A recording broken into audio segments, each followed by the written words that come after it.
Halo guys, jadi aku sekarang bakal ngejelasin ke kalian materi sejarah tentang Kerajaan Banjar. Ikutin terus ya. Kerajaan Banjar.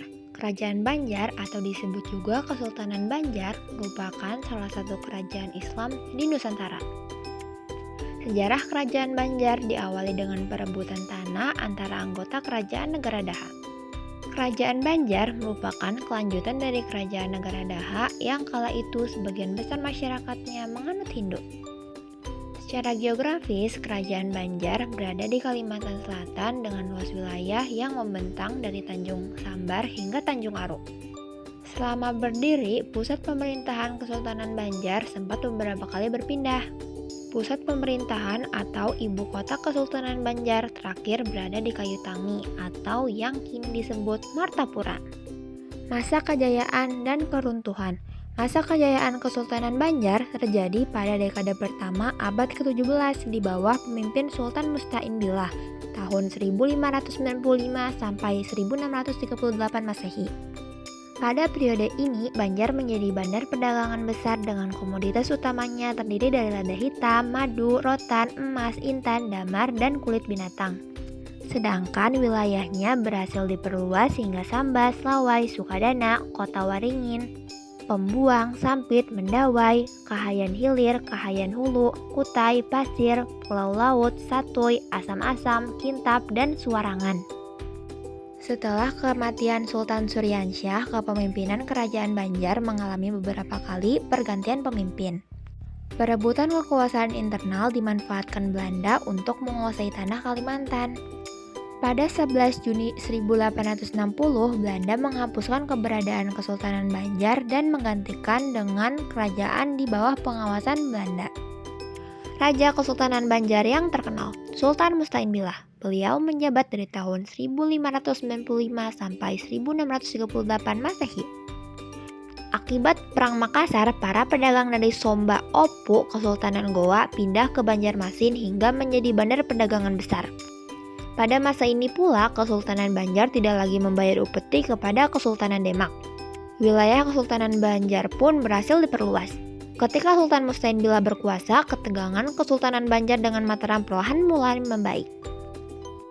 Kondisi sosial Kerajaan Banjar. Kerajaan Banjar telah menerapkan stratifikasi sosial yang terdiri dari 3 kelompok, yaitu bangsawan, Belanda, dan masyarakat.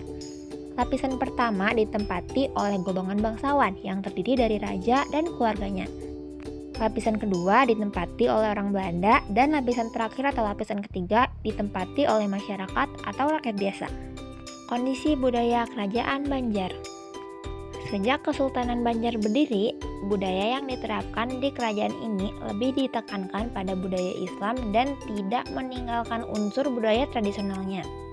Hal ini dapat dilihat pada seni arsitektur rumah bubungan tinggi.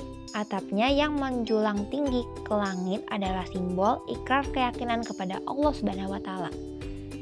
Kehidupan politik Kerajaan Banjar. Sistem politik elit birokrasi sudah diterapi di Kerajaan Banjar, di mana setiap daerah kekuasaan sudah memiliki pemimpin sendiri-sendiri. Ada adipati yang membawahi provinsi, lalawangan atau lurah, dan juga pembakal yang memimpin desa. Kondisi ekonomi Kerajaan Banjar. Kalimantan Selatan memiliki perairan yang strategis sebagai lalu lintas perdagangan. Perdagangan di Banjarmasin pada permulaan abad ke-17 Masehi dimonopoli golongan Tionghoa. Kuatnya penarikan lada dari mereka untuk perdagangan ke Tiongkok mengakibatkan penanaman lada di Banjarmasin menjadi pesat sekali. Perahu-perahu Tiongkok datang ke Banjarmasin membawa barang-barang berupa barang pecah belah dan pulang kembali membawa lada. Pada masa puncak kemakmurannya di permulaan abad ke-18 Masehi, hasil rata-rata tiap tahunnya mencapai 12 buah perahu Tiongkok yang datang ke Banjarmasin. Perdagangan lada merupakan komoditi ekspor terbesar dalam Kerajaan Banjar. Besarnya perdagangan lada menyebabkan melimpahnya kekayaan bagi golongan politikus dan pedagang karena mereka memiliki kekuasaan penuh yang tidak dimiliki oleh rakyat awam atau rakyat biasa. Dalam Kerajaan Banjar, pajak merupakan penghasilan terbesar dan sangat penting untuk menjalankan roda pemerintahan.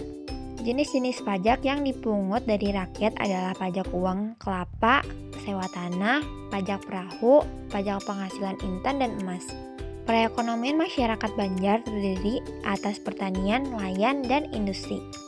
Peninggalan Kerajaan Banjar. Kerajaan Banjar meninggalkan warisan sejarah yang masih berdiri sampai sekarang ini. Berikut peninggalan Kerajaan Banjar. Candi Agung. Candi Agung diperkirakan telah berusia 740 tahun. Bahan material Candi Agung ini didominasi oleh batu dan kayu. Kondisinya masih sangat kokoh. Di candi ini juga ditemukan beberapa peninggalan sejarah yang usianya kira-kira sekitar 200 tahun semi Masehi.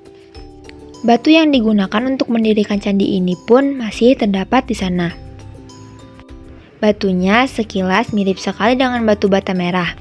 Namun, bila disentuh terdapat beberapa perbedaannya, lebih berat dan lebih kuat dari bata merah biasa. Candi ini terdapat di Desa Sungai Malang, Kecamatan Amuntai Tengah, Kabupaten Hulu, Sungai Utara, Kalimantan Selatan.